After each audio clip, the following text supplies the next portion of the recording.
Assalamualaikum warahmatullahi wabarakatuh. Selamat pagi anak soleh dan solehah semua. Bagaimana kabar hari ini? Semoga semuanya selalu dalam keadaan sehat walafiat serta senantiasa dalam lindungan Allah Subhanahu wa taala. Amin Allahumma amin.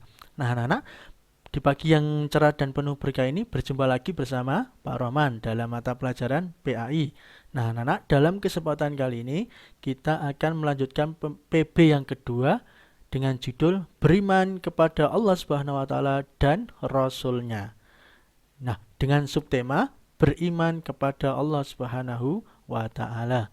Anak-anak, sebelum pelajaran kita mulai, marilah kita semua berdoa kepada Allah Subhanahu wa taala dengan harapan semoga kita semua dimudahkan dalam belajar serta ilmu yang nanti kita peroleh dijadikan ilmu yang barokah, manfaat di dunia maupun di akhirat. Amin Allahumma amin.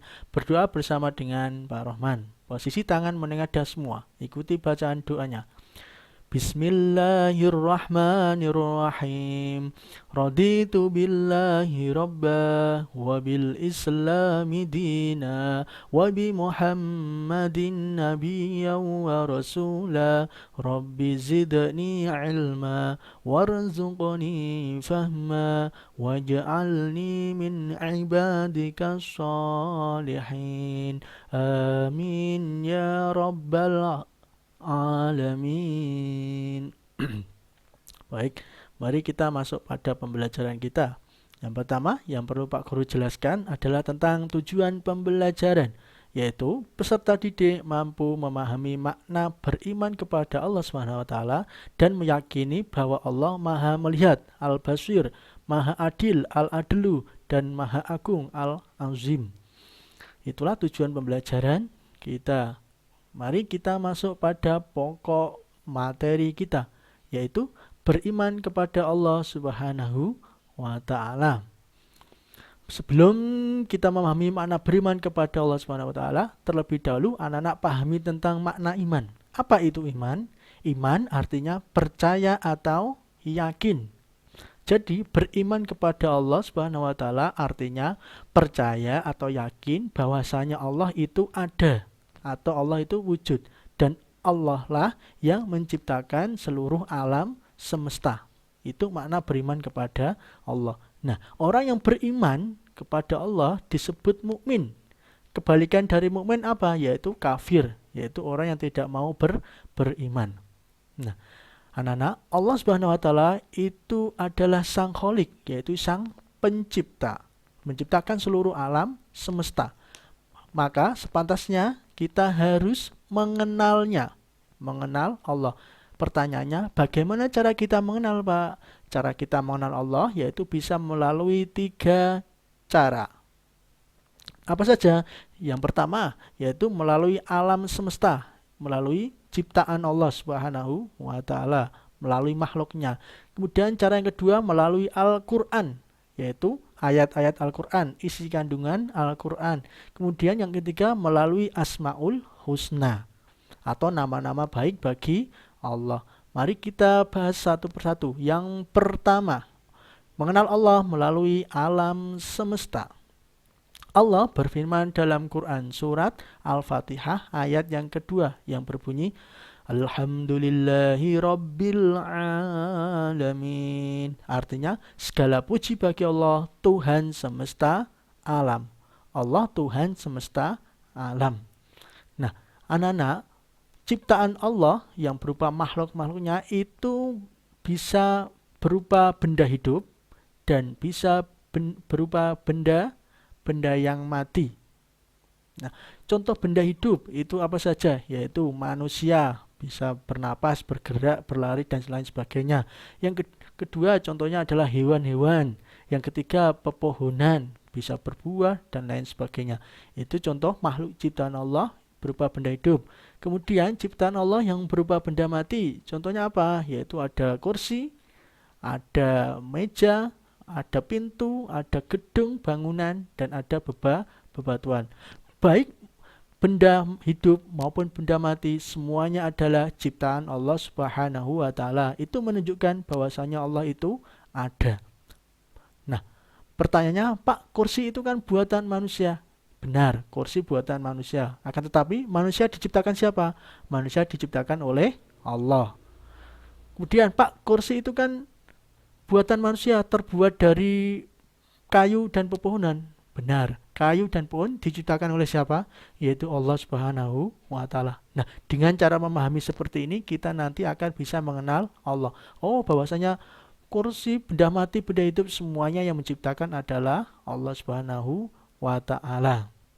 Kemudian yang kedua, cara mengenal Allah melalui Al-Qur'an, yaitu melalui ayat-ayat Al-Quran, isi kandungan Al-Quran.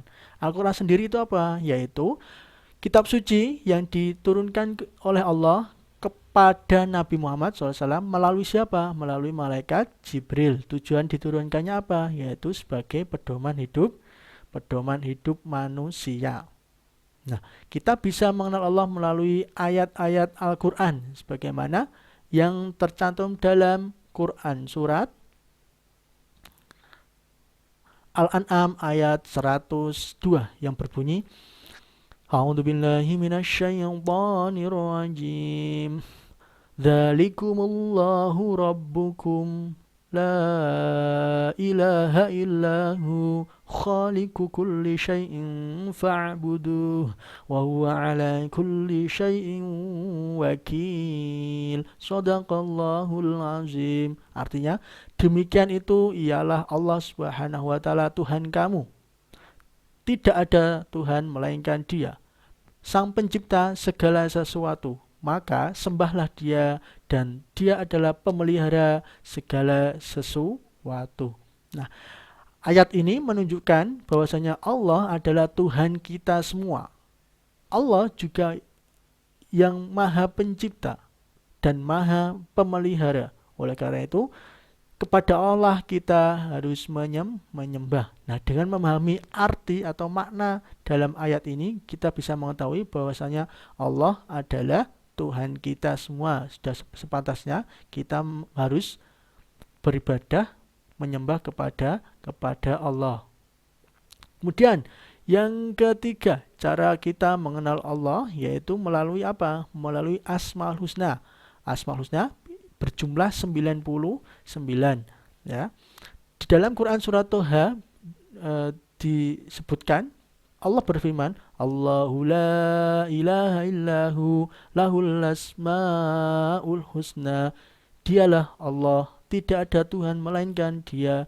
Dia mempunyai nama-nama yang baik. Nah, ini Asmaul Husna. Nah, anak-anak, kita mengenal Allah melalui Asmaul Husna yang akan kita kaji, yang akan kita pelajari ada 3 ya. Yang pertama, Asmaul Husna yang bernama Al-Basir. Al-Basir artinya apa? Allah Maha melihat. Bagaimana penglihatan Allah itu? Apakah sama dengan manusia? Allah melihat tanpa perantara dengan mata, berbeda dengan manusia.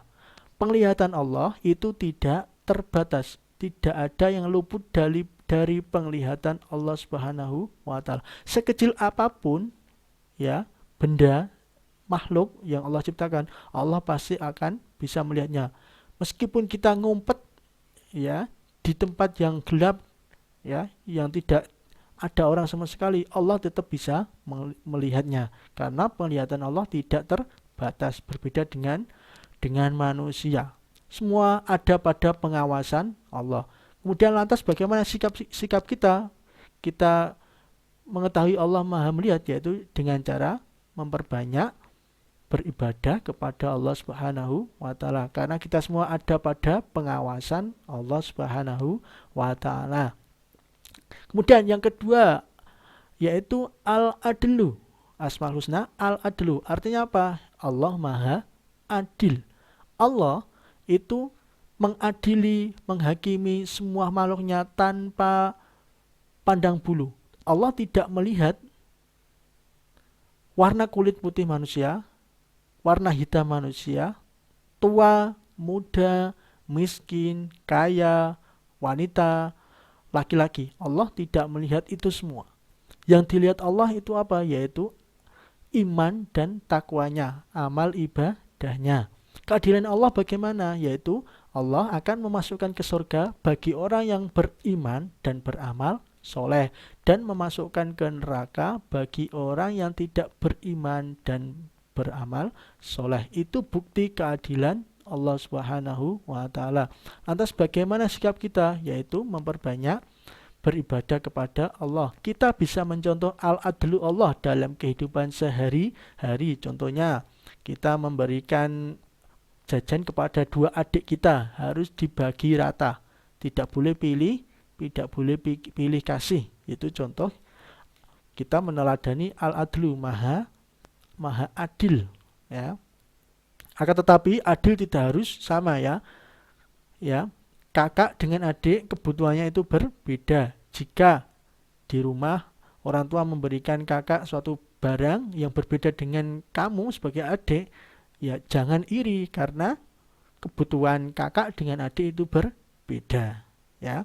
Nah, untuk selanjutnya yang ketiga, cara kita mengenal Allah yaitu melalui Asmaul Husna yang bernama Al-Azim. Al-Azim artinya Allah Maha Agung. Keagungan Allah itu tidak ada batasannya, tidak ada yang bisa menandingi keagungan Allah.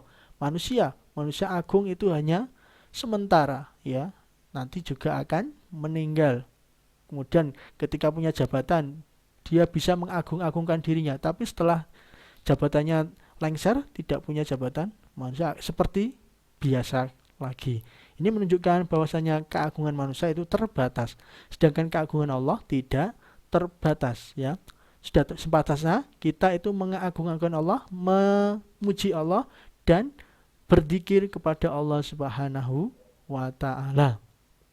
Nah, anak-anak, demikianlah pembelajaran kita pada hari ini. Bagaimana bisa dipahami penjelasan Pak Guru? Insya Allah, alhamdulillah. Sebagai evaluasi, ada soal latihan yang harus anak-anak kerjakan. Yang pertama, jelaskan pengertian iman kepada Allah Subhanahu wa taala. Yang kedua, sebutkan 3 cara mengenal Allah Subhanahu wa taala. Yang ketiga, jelaskan perbedaan penglihatan Allah dengan manusia. Keempat, bagaimana keadilan Allah Subhanahu wa taala terhadap hambanya. Kemudian soal yang kelima, hafalkan Asmaul Husna, Al-Basir, Al-Adlu, dan Al-Azim beserta artinya.